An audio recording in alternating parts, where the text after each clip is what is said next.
بسم اللہ الرحمن الرحیم۔ جماعت نہم کے عزیز طلبہ و طالبات السلام علیکم۔ میں پروفیسر طارق نعیم بدر، شعبہ اردو دا کنسیپٹ اکیڈمی اسلام آباد آپ سے مخاطب ہوں۔ عزیز بچوں، پچھلے لیکچر کے دوران ہم نے سبق پڑھا شاعروں کے لطیفے، اور اس کے ہم نے مشکل الفاظ کے معنی لکھے۔ جو باتیں تشریح طلب تھیں وہ میں نے آپ کو تشریح کر کے بتائیں۔ پھر ہم نے اس کی مشق کی، تو امید واسق ہے کہ وہ تمام تر بات آپ کو بڑی اچھی طرح سے سمجھ آ گئی ہوگی۔ آپ لوگوں نے، جیسا کہ ہماری روٹین ہے، الفاظ کے معنی، جو نقطے یا پوائنٹس ہمارے ذہن میں ہوتے ہیں وہ، اور مشقی سوالات و جوابات سارے کے سارے اپنے پاس نوٹ بک پہ تحریر کرنے ہیں۔ اس پہ انشاءاللہ آگے چل کے ہم بحث بھی کریں گے۔ تو آج ہمارا سبق ہے نسوء اور سلیم کی گفتگو، صفحہ نمبر آپ کی کتاب کا ہے 27۔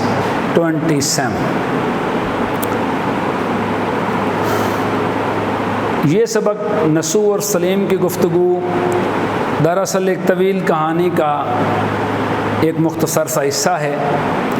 پوری کہانی یا پوری جو بات ہے وہ یہاں پہ موجود نہیں ہے، پورا ناول یہاں پہ موجود نہیں ہے۔ ڈپٹی نذیر احمد کا لکھا ہوا یہ ناول ہے۔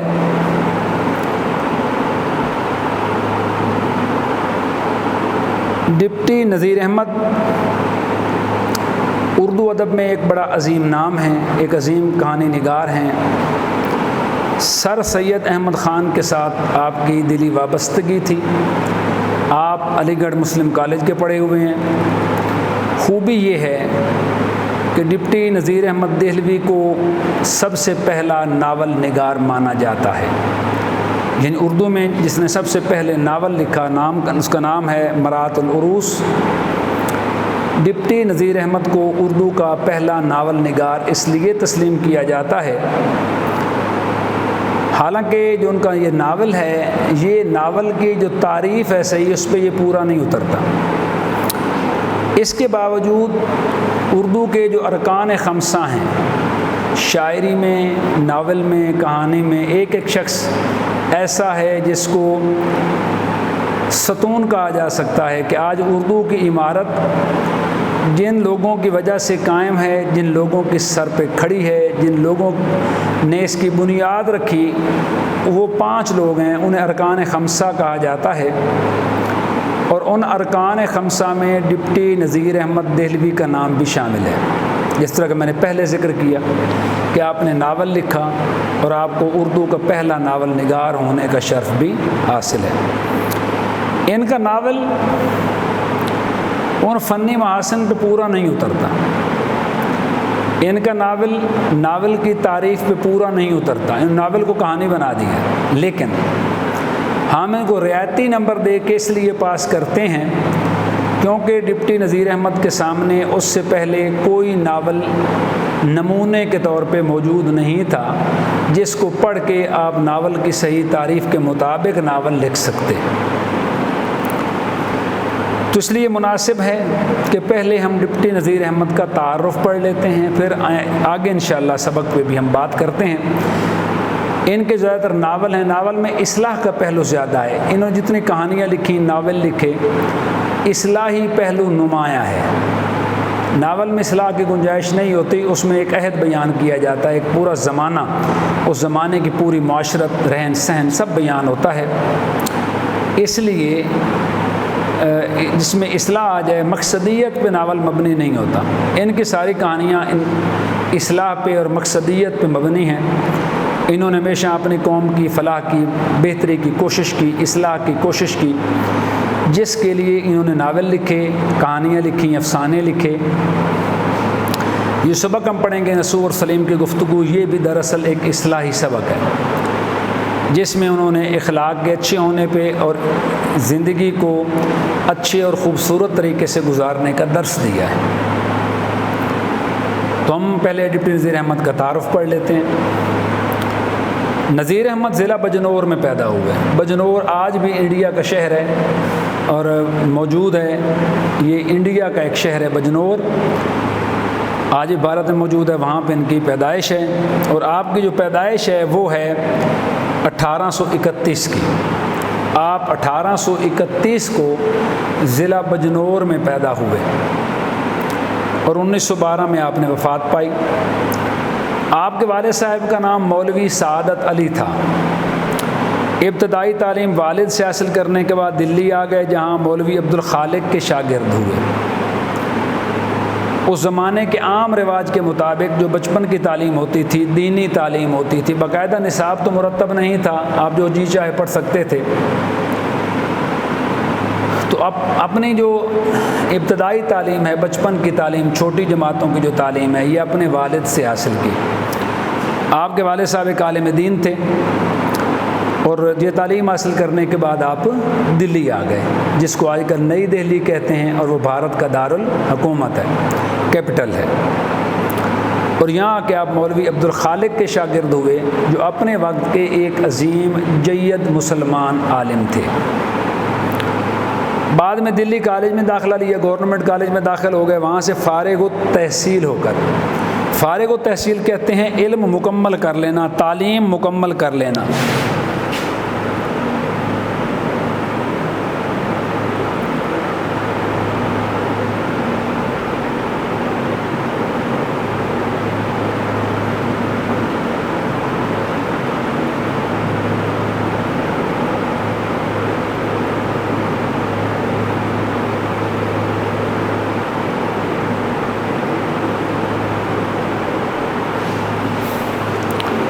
تعلیم مکمل کرنے کے بعد عملی زندگی کا آغاز کنجا گجرات میں ایک اسکول میں مدرس کی حیثیت سے کیا۔ مدرس کے معنی درس دینے والا، معنی استاد۔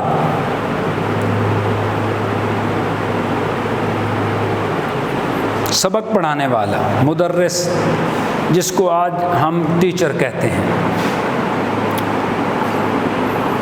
کنجا ضلع گجرات کا ایک بڑا قصبہ ہے۔ گجرات ہمارے ملک کے صوبہ پنجاب میں واقع ہے۔ اگر آپ جی ٹی روڈ کے راستے راولپنڈی اسلام آباد سے لاہور جائیں تو لالہ موسیٰ کے بعد آپ کو گجرات ملتا ہے، گجرات ڈسٹرکٹ ہے۔ جی ٹی روڈ پہ جاتے جائیں تو ایک چوک آتا ہے جس کا نام شاہین چوک ہے گجرات میں، وہاں سے اب دائیں طرف بورڈ لگا ہوا ہے سرگودا، بلوال سرگودا جو روڈ جاتی ہے، اس پہ اگر آپ مڑ جاتے ہیں تو جو پہلا قصبہ آپ کو اس روڈ پہ ملتا ہے اس کا نام کنجا ہے۔ یعنی سرگودا روڈ پہ خوشاب سے آپ جائیں تو جو پہلا قصبہ ہے اس کا نام کنجا ہے۔ تو وہاں اپنے استاد کی حیثیت سے کام کیا۔ تھوڑے دنوں بعد ڈپٹی انسپکٹر مدارس ہو گئے۔ پہلے زمانے میں ڈی ای او ہوا کرتا ہے، ڈپٹی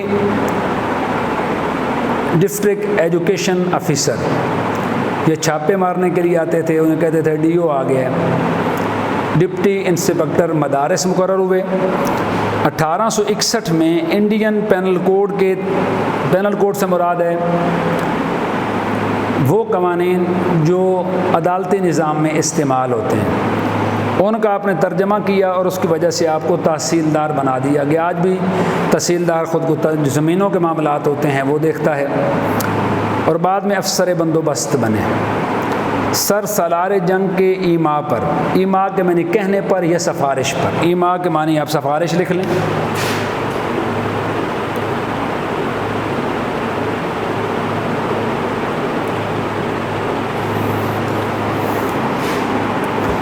انگریزی ملازمت چھوڑ کر حیدرآباد دکن کی ملازمت اختیار کر لی۔ اس زمانے کی بات ہے جس زمانے میں یہ ہندوستان تھا، پاکستان ابھی قائم نہیں ہوا تھا۔ حیدرآباد دکن مسلمانوں یعنی پاکستان اور بھارت کے درمیان وجہ تنازع بھی ہے۔ حیدرآباد دکن ایک ایسی ریاست تھی جس میں 96% ہندو تھے، 4% مسلمان تھے، لیکن اس ریاست پہ قبضہ مسلمانوں کا تھا۔ نظام دکن جو کہ وہاں کا نواب یا بادشاہ تھا وہ نظام دکن کہلاتا تھا۔ آخری نظام دکن کا نام میر عثمان علی تھا۔ جب 1947 میں پاکستان قائم ہوا تو میر عثمان علی نے حیدرآباد دکن کا الحاق پاکستان کے ساتھ کر دیا، لیکن چونکہ بھارت انڈیا ایک اسٹیبلش ملک تھا، ان کے پاس فوج تھی، ان کے پاس ہتھیار تھے، ہر چیز موجود تھی، تو انہوں نے بزور طاقت حیدرآباد دکن پہ قبضہ کر لیا، اور وہ مقدمہ پاکستان اقوام متحدہ میں لے گیا، اور یہ آج بھی اقوام متحدہ کے چارٹر پہ موجود ہے اور حل نہیں ہوتا ہے۔ اس کی سب سے بڑی وجہ یہ ہے کہ اقوام متحدہ نے آج تک مسلمانوں کا کوئی مسئلہ حل نہیں کیا۔ ایک عرصے تک وہاں خدمت سر انجام دینے کے بعد ملازمت چھوڑ کر دلی آ گئے اور باقی زندگی یہیں گزاری، وہاں سے ملازمت چھوڑ دی اور مستقلاً دہلی میں اپنی رہائش اختیار کر لی، سکونت اختیار کر لی، اور باقی ساری زندگی دلی میں گزری، وہیں وفات پائی اور وہیں پہ مدفون ہے۔ اب ہم ان کے انداز بیان پہ کچھ بات کرتے ہیں۔ آپ کے ناول اصلاحی انداز کے حامل ہیں، یہ بات میں شروع میں کر چکا ہوں، کیونکہ ان سے انہوں نے مسلمانوں کی اصلاح کا کام لیا، ہمیشہ اصلاح کی بات کی، بھلائی کی بات کی، بہتری کی بات کی، مسلمانوں کے لیے اچھائی کے بارے میں سوچا۔ اگرچہ ڈپٹی نذیر احمد کی مقصد پسندی نے ناول کے فن کو کسی حد تک متاثر کیا، یہ بات میں نے شروع میں کی تھی کہ ان کے جو ناول ہیں وہ دراصل ناول کی تعریف پہ پورے نہیں اترتے، ہم ان کو رعایتی نمبر دیتے ہیں کیونکہ ان کے سامنے ایک مقصدیت ہے۔ جب آپ کسی مقصد کے لیے لکھتے ہیں، اصلاحی مقصد کے لیے، تنقیدی مقصد کے لیے، تو ناول کی جو اصل تعریف ہے، جو روح ہے، وہ فوت ہو جاتی ہے۔ وہی بات انہوں نے اپنے سبق میں یہ بیان کی، لیکن یہ مقصدیت ان کے اسلوب بیان کے لطافت اور چاشنی کو ختم نہیں کرتے۔ جو ان کا انداز بیان ہے، جس خوبصورت طرح سے انہوں نے بات کی ہے، وہ خوبصورتی کم نہیں ہوتی۔ 3-4 لفظ ہیں، مشکل اسلوب بیان، بات کرنے کا طریقہ،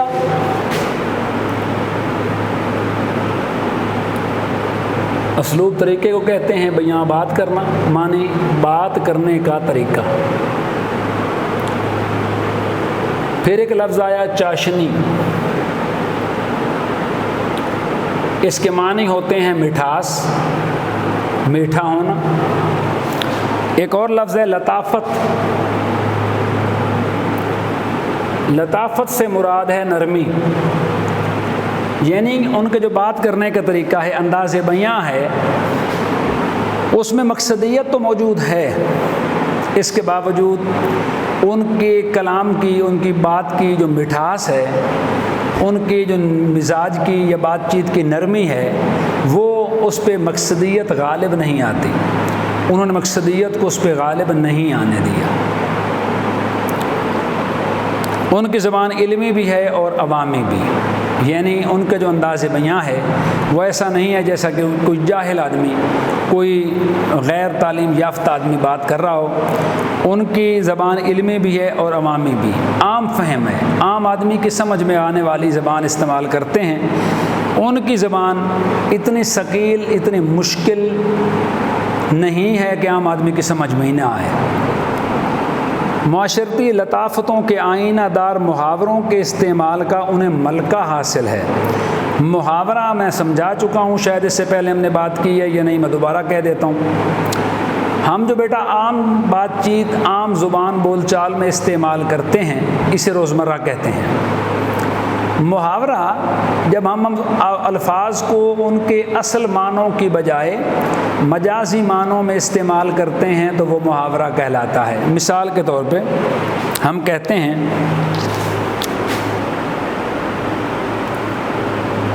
میں نے تمہیں دل سے اتار دیا۔ اب یہ تو ہو نہیں سکتا کہ آپ میرے دل پہ چڑھ کے بیٹھے ہوئے اور میں نے آپ کو اتار دیا، یہ محاورہ ہے، یعنی تم اپنی بری عادتوں کی وجہ سے وہ جو عزت و احترام اور مقام میرے دل میں تمہارا تھا وہ اب ختم ہو گیا، تو اسے کہتے ہیں محاورہ۔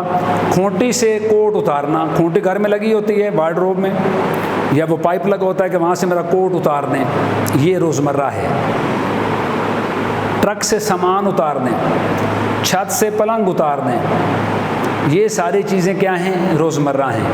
لیکن دل سے اتارنا محاورہ ہے، کیونکہ دل سے نہیں اتارا جاتا، بلکہ نظروں سے گرایا جاتا ہے، عزت میں کمی واقع کی جاتی ہے، تو اس کے لیے محاورہ استعمال ہوتا ہے۔ ملکہ کے معنی ہوتا ہے قابو، یہاں پہ ملکہ بادشاہ کی بیوی کو بھی کہتے ہیں، لیکن یہاں پہ ملکہ کا مطلب ہے قابو ہونا، یعنی ان کا جو انداز بیاں ہے، بات کرنے پہ انہیں قابو حاصل ہے، وہ اخلاق سے گری ہوئی ثقیل یا گھٹیا بات نہیں کرتے۔